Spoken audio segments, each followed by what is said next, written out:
name's Taylor and welcome to my channel. I love X-Files and makeup, so I figured, hey, why not combine the two? So I'll be doing my makeup while I talk X-Files. I'll do episode reviews as well as just chit-chatting about the things I love about the show and the things that irk me about the show. But today I thought I would give a little introduction by doing a countdown of my 25 top favorite X-Files episodes. So this video isn't too long. I'll just try to give the elevator pitch on why I love each episode.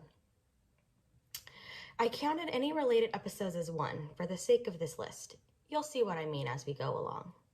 You'll also notice that the angsty and comedic episodes tend to be my favorites. I live for that angst, man. Disclaimers out of the way here. If you hear paper rustling, that's just my notes that I got here in front of me. And I have dogs, so I apologize in advance if you can hear or see them. Also, I'm not a professional when it comes to makeup. I just do this for fun and I'm self-taught, so I just do it how I do it. Let's see. I'll keep any makeup products that I use in the description down below in case you're curious. Also, if I'm looking off at different angles, that's because I have a mirror here and a mirror here. And then if I look down, it's because I have my notes. So, with all of that fun stuff out of the way, let's get on with it, shall we? Okay. Number 25 is season 6, episode 15, Arcadia. In my personal opinion, this isn't really an X-File, but it is a good case nonetheless, and I really enjoyed it. I really liked the idea that everyone's suppressed feelings and fears were sucked into the sewer. Just seemed like a very intriguing concept to me. Of course, Mulder and Scully pretending to be a couple was just absolutely adorable. But also on that note, I feel that they were a little tense because of some residual Diana tension. I really did enjoy the Diana tension, but that's a different episode for a different day, or a different video for a different day. I do think that the couple storyline would have been played out a little bit differently had they not been so tense with each other. Okay. Next is 24, season 9, episodes 19 and 20. The Truth, Part 1 and Part 2. I'll start by saying I'm in the minority when it comes to liking this episode, and I'm totally aware of that. I just think that they're very underrated, and I love them. Well, of course, let's start by saying I love that Mulder comes back, because, of course, David was gone this whole season, so it was nice to see him back again. What I really enjoyed about this two-parter was that these episodes really fully really explained the mythology and tied everything together. I don't know about you, but I always kind of found the mythology to be a little bit convoluted and quite complex and complicated. So I really enjoyed that they took the time to really use this episode to kind of dial everything back together and really thoroughly explain it and give us the most important details of the mythology. On that same kind of note, I love all of the little throwbacks that this episode had, or this two-parter had. We got to see the Lone Gunman again. Of course, they were just an hallucination out of Mulder's mind because he wasn't there to see them passing, but it was still great to see those lovable goofs again.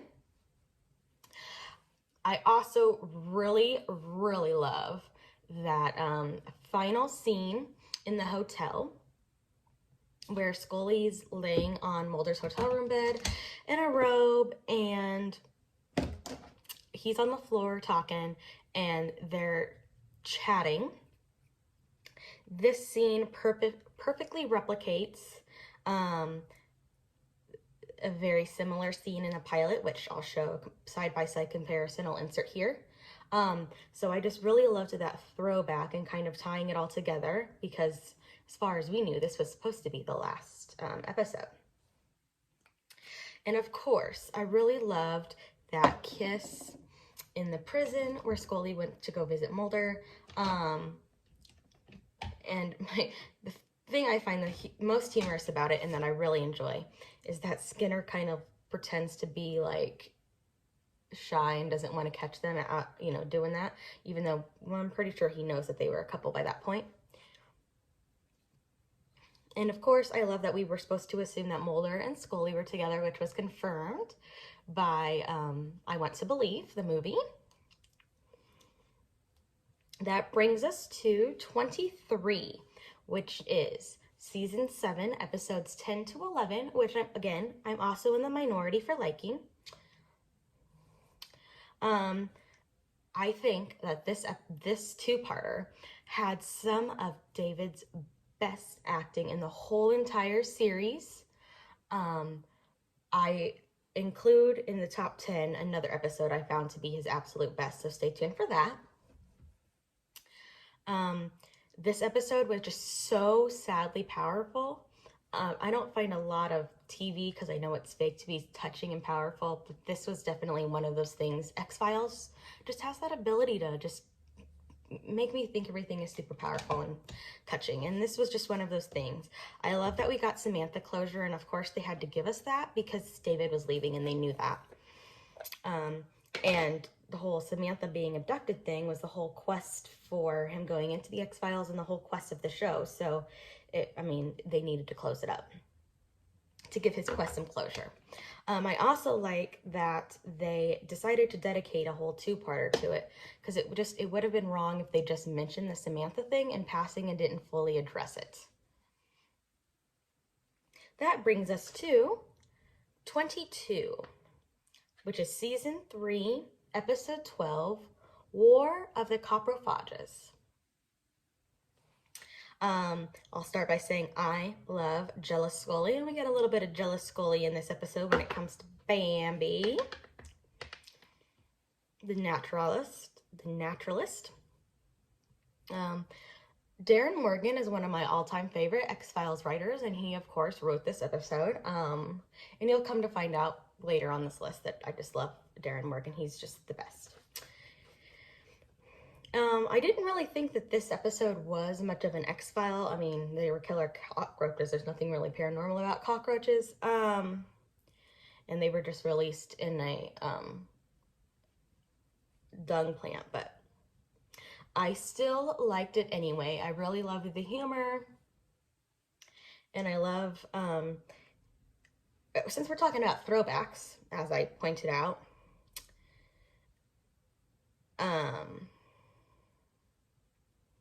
I really enjoyed you'll see the stoners that are at the beginning of this episode come back in season 10, which I really enjoyed. I just liked they were keeping the throwback there. Okay. 21, season 5, episode 5, Postmodern Prometheus.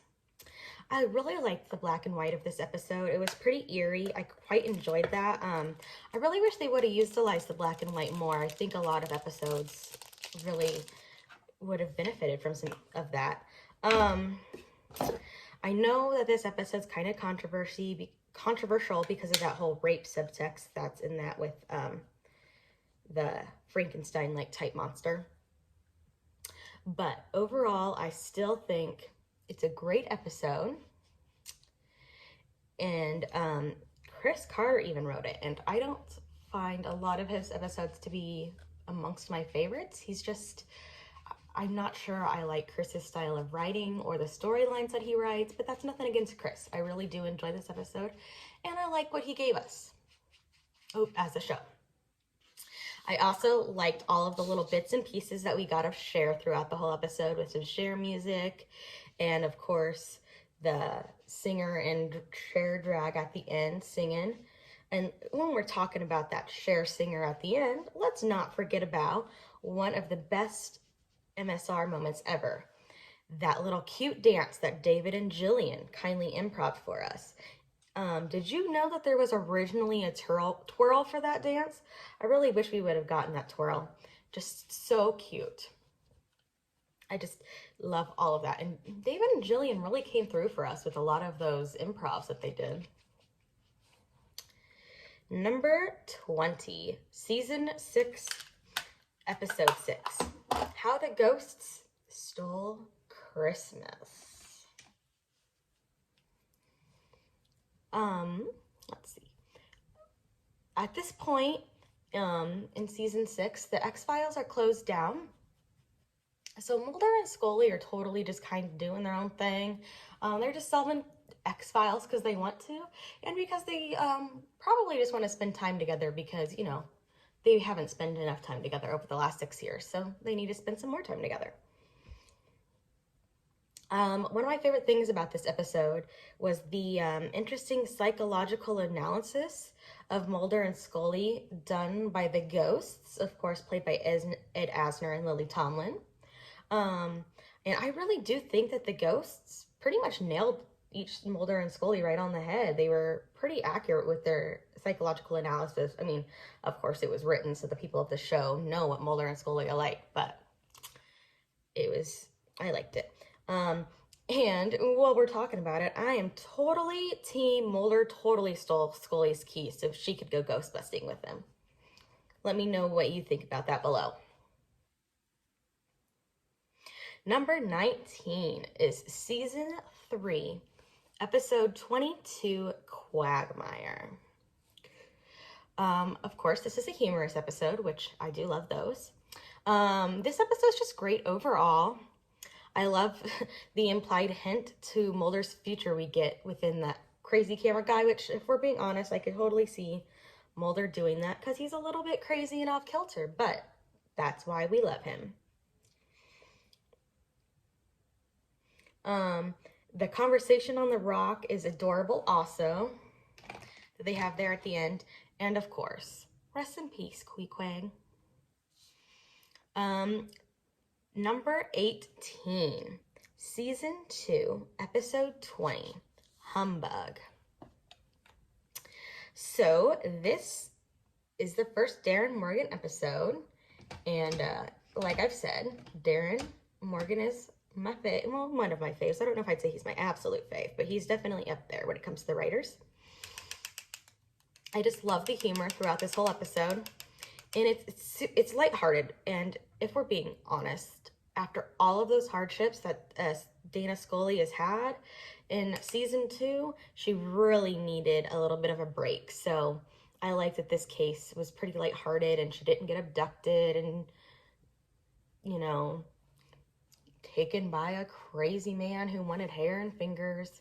I like that it was just fun, lighthearted. And I really overall really love when the X-Files breaks out the humor. I don't know if I could pinpoint exactly what my favorite thing is about this episode.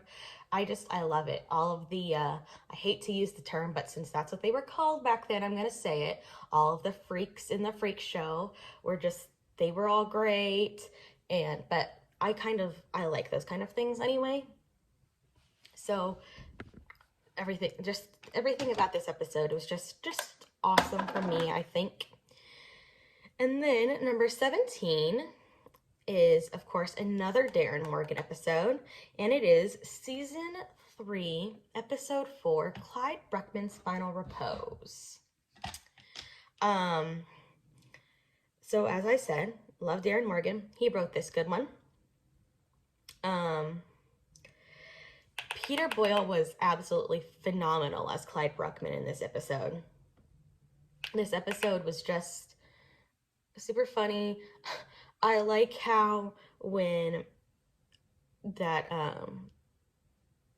fortune teller comes in, or mind reader or psychic or whatever you want to call him, when he comes in and he says that he feels a bad aura and there's a non-believer amongst us, I like how we are supposed to assume it's going to be Scully because she's a skeptic.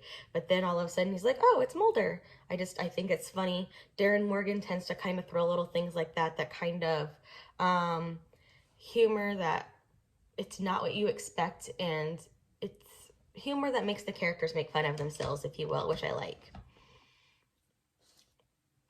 But overall, Very strong episode, strong X-Files, strong episode, great humor.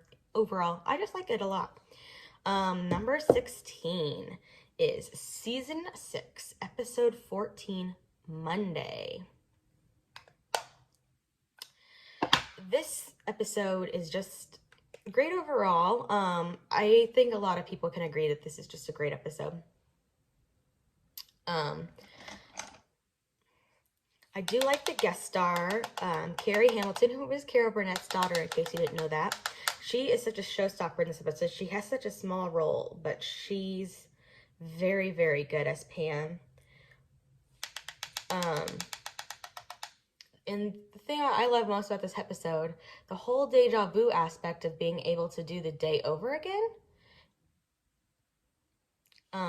To write everything until you get it right is quite interesting to me. I mean, I know it took Mulder quite a few times to get the day right. And unfortunately, the Pam girl had to die for it. But I like the whole concept of the deja vu. I'm not sure I would actually like it if it happened to me, but I like the concept and the idea of it. And I found it quite interesting. 15 is season 11, episode 4, The Lost Art of Forehead Sweat. Honestly, season 11 was super hard for me to pick an episode from, but I love a lot of the episodes from previous seasons, so I knew I was only going to pick one from season 11 and one from season 10 to put on this list. So I liked pretty much all of season 11 except for the My Struggles that they had there, because I don't like those. But that's a different issue for a different day. So it was really hard to choose one episode from the season, but in the end, Darren Morgan will always win out for me, except for Jose Chung's. That's just not. But this episode was absolutely hilarious. I loved it. Reggie was great. Reggie was kind of a funny addition. I kind of liked how they introduced him into all of the into major things that happened in previous seasons. It was kind of a nice little throwback, which I feel X-Files is really good at giving us throwbacks there in season 9, 10, and 11. So I really appreciated that. 14 is season 10, episode 3, Mulder and Scully Meet the Weremonster. Again, Darren Morgan, my fave, he came back for the revival, which I really needed because, my personal opinion, season 10 wasn't that great. It was just, I mean, I get that they were just getting back into the swing of things and they had been gone for a while, but I don't know. Season 10 wasn't my thing, but this episode really kind of redeemed the whole season for me. And it also had all of the qualities of a Darren Morgan episode that I loved. It was funny. It was witty. There was some cute Mulder and Scully moments. Mulder and Scully kind of poked fun at themselves. That's what I've come to love about Darren Morgan episodes, and I was glad that we had that back here in season 10. And Mulder, that scene in the hotel room where Mulder is just going on a rant and ranting and raving like the really intense guy that he is when he gets to going, and Scully just responds with, "Yeah, that's how I love my Mulder." It was just great. I loved it, and probably one of the best moments of season 10. Again, I kind of hate season 10, but again, different matter for a different day. So that brings us to 13, which is season 6, episodes 4 and 5, Dreamland, part 1 and 2. So again, like I said earlier, at this point, the X-Files are closed, so Mulder and Scully are just investigating cases because they want to, and they want to spend time together, and, again, comedic episode. I do enjoy those. Michael McKean, of SNL fame, was in this episode, and he is who ended up switching places with Mulder, and I thought it was all just really, really funny.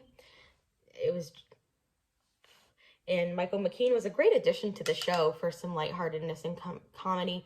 Nora Dunn, who played Michael McKean's wife in this episode, she she was a great showstopper, as she always is. She never plays anything huge. She always plays small roles like this. But I always love her. She's always such a showstopper. She's just always so great. And how in the world did it take Scully so long to figure out that he wasn't the real Mulder? I mean, if I spent 8 hours a day, every day with someone for 7 years, you would think that you would know enough about them to notice when they're acting really weird and be like, hey, what the hell is up with this? This isn't acting, he isn't acting right. What's wrong with Mulder? But obviously Dana Scully, her FBI investigation skills just weren't quite up to par in this episode. But we also learned at the end that Scully needs the real Mulder forever and for always. That brings us to 12, which is season 5, episode 12, Bad Blood. This episode is just so lighthearted and fun, and of course, it's absolutely hilarious. Mulder and Scully's different takes on the case were funny. It gives us a little insight into what goes on to each of their heads and how they kind of perceive each other, which I thought was kind of funny. It was also one of X-Files' better vampire episodes because, let's be honest, X-Files can't really do vampires, and for it being a huge paranormal thing, you would think they could, but they just kind of fall flat. But this vampire episode totally redeemed my thoughts on X-Files being able to do vampires, and it wasn't even scary. And of course, the Luke Wilson, I kind of thought he had a Mulder vibe, so I thought it was kind of weird that Scully would fall for a guy who was kind of like Mulder, but kind of not. I don't know. Maybe that's just me and no one else thinks that, and only I do, but I think that it knows. Okay. 11 is season 4, episode 20, Small Potatoes. As you've realized by now, love the humor episodes. And this is going to be one of the last humor episodes on the list anyway. I also love Darren Morgan. He's not a writer on this episode, but he does play the main antagonist, Eddie Van Blunt. We also learned in this episode that if given the chance, Scully would totally kiss Mulder, but yet it took 3 more seasons and a whole other movie before we got that. Whatever. They just weren't willing to cross those lines, and I get that. Okay. And while we're talking about the whole kissing scene, is Jillian not wearing any pants? I'll insert a little GIF here. You'll have to really pay attention, but I don't think Jillian's wearing any pants when they were filming this. And I really want to know why. I think it's really weird, but whatever. Okay, so now we've done 25 through 11. My top 10 will never, ever change. The other 15 I can maybe be swayed on, but this top 10 that I'm about to share with you can never change. They've always been my favorites, and they will probably always be. I just love these 10 episodes. So let's get on with it, shall we? Number 10 is season 6, episode 19, The Unnatural. Well, this episode is great overall. I think that David did an absolutely phenomenal job with his first writing and directing assignment. I liked the whole idea that an alien loves baseball so much that he's willing to become a human to be able to stay with his love of the game and give up his alien ways. And speaking of baseball, Mr. Duchovny, who has always claimed to be very indifferent to the Mulder and Scully romance, gave us a lot of gave us only 2 scenes with Mulder and Scully together in this episode, but they were both pretty shippy. I mean, that beginning scene where they're joking with each other about the weather, and then he full on grabs her ice cream and eats it. Come on now, David. That's totally romance. And then, of course, that final baseball scene that everyone just loves so much. I mean, what's not to love about that scene? It's cute. It's funny.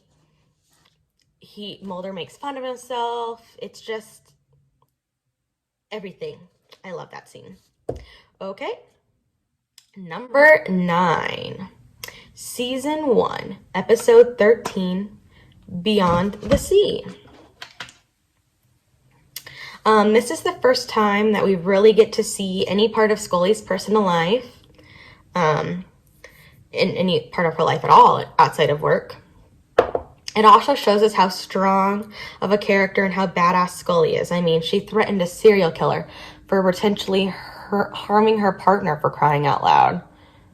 I don't know about you, but most people don't go around threatening serial killers because they're freaking serial killers.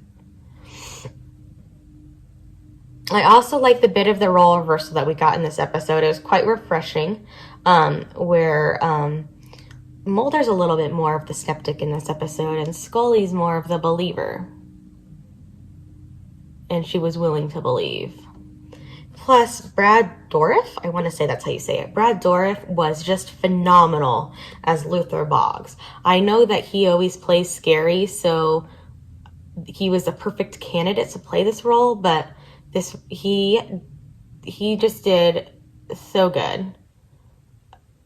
Like, I couldn't imagine anyone else playing Boggs quite as powerful and quite as, just as well done as he did.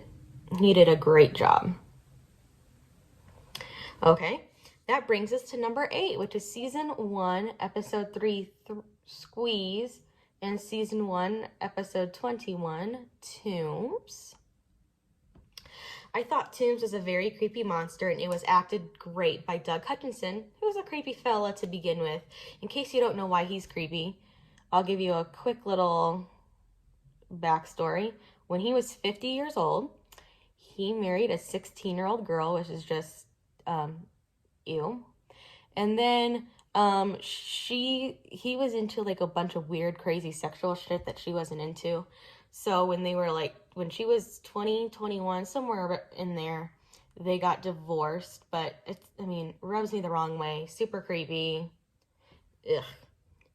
And then Squeeze shows us just how much of a joke the FBI truly finds the X-Files. I mean, they were all poking fun at it and saying that it wasn't real and that Scully's talents would be better used in somewhere else.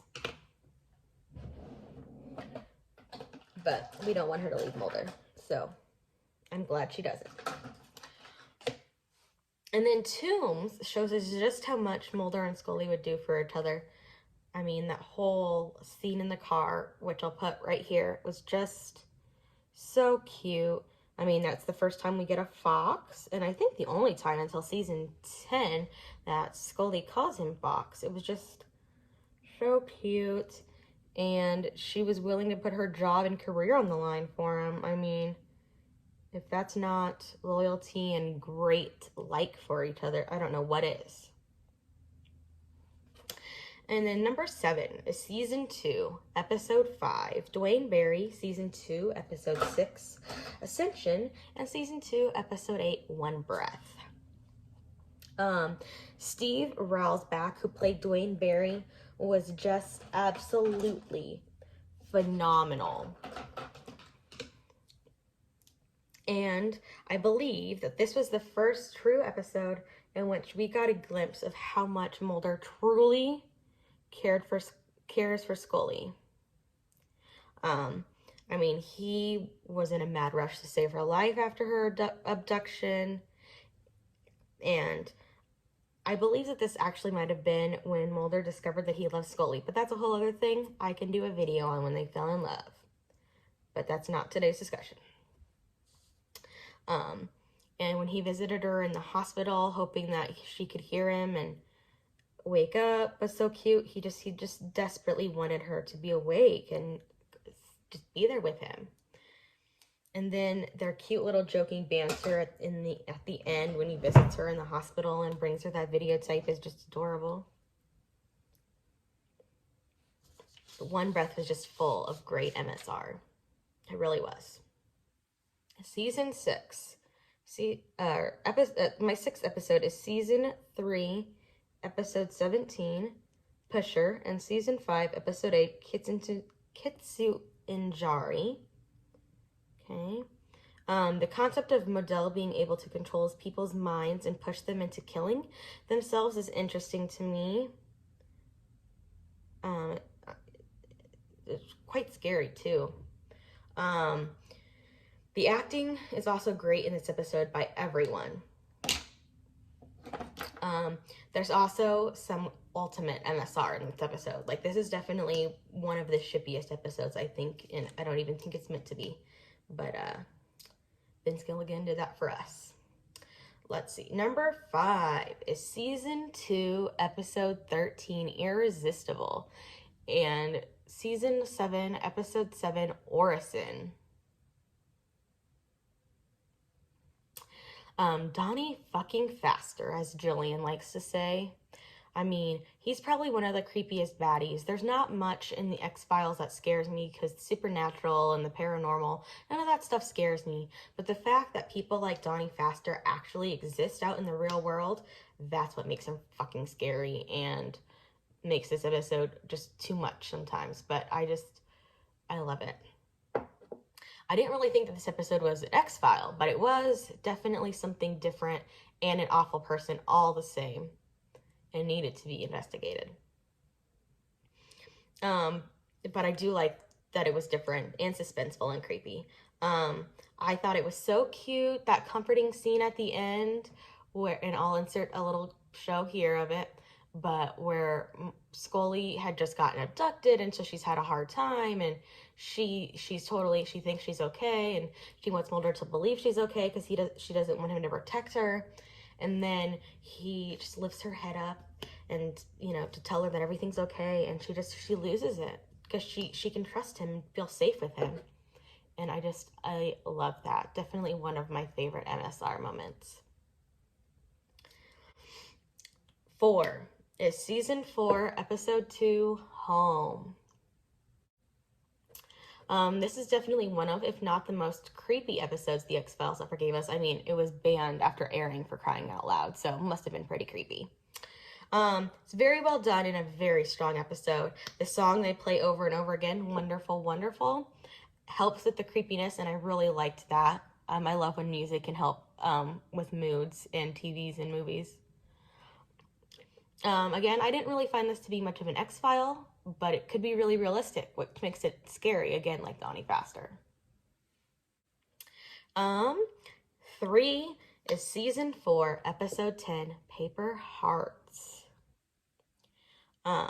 This episode is the other episode that I just think has some of David's ultimate best acting of the entire series. We find out they gave us this is the first time that they gave us an alternative, like a true alternative with an explanation to the Samantha arc, that she may not have been abducted by aliens, and they gave us a reasonable counter argument as to what could have happened to her in the form of Roach, who was just a creepy child molester who has a thing with Alice in Wonderland. It's just all around just freaking creepy. But Tom Noonan did a great job playing Roach. Very creepy. I like this episode a lot. Number 2 is Season 4, Episode 22, Gethsemane, and Seasons 5, Episodes 1 and 2, Redux 1 and 2. Mulder, being the good boyfriend that he is, finds a cure for Scully's cancer. Yay, she's cancer-free. Jillian does some of her ultimate greatest acting during this whole cancer arc. We find out who the dirty one is at the FBI, and Scully thinks it's Skinner. It's not. It's Blevins, who's the man who was instrumental in putting Scully on the X-Files to begin with. So obviously we know what he was up to the whole time. I mean, a lot of shit goes down in this episode. There's so much great MSR. I just love it. They're just so cute with the hand holding and Scully wanting to sacrifice herself for Mulder because she thinks she's dying, and all of it's just great, guys. So given what I just told you was my number 2 pick, as well as the fact that I love angst, my number 1 pick probably doesn't surprise you. And it will probably never ever change either. I have always loved this episode. I'll probably always continue to love this episode. And it is season 4, episode 14, Memento Mori. I'll start by saying that the Cancer arc is my favorite arc in the set of storyline, the set of episodes and storyline that the show has to offer. I think, like I said earlier, Jillian's acting during the Cancer arc is just absolutely amazing. She acts it so beautifully. This episode is sad and touching. Again, Mulder really cares for Scully and wants to do everything he can to find a cure for her because he doesn't want her to die. He doesn't want to lose her, obviously. And so Mulder shows great support in this episode and the rest of the Cancer arc. So there you have it. Those are my top 25 favorite X-Files episodes. Of course, I love most of the episodes. There are 15 episodes that I just hate and cannot watch. I'll do that video next if y'all are interested. So let me know in the comments below if you think I should do a video on my least favorite episodes. Also, let me know if there are any in my top 25 that you can't stand and were surprised to see in a favorites list of any kind. Also, let me know if we have some of the same favorites. And lastly, if there are any episodes or any X-Files related discussions you want me to talk about, leave this suggestion in the comments. Please subscribe. And until next time, this is Taylor, and I hope you have a great day. Thanks. Bye.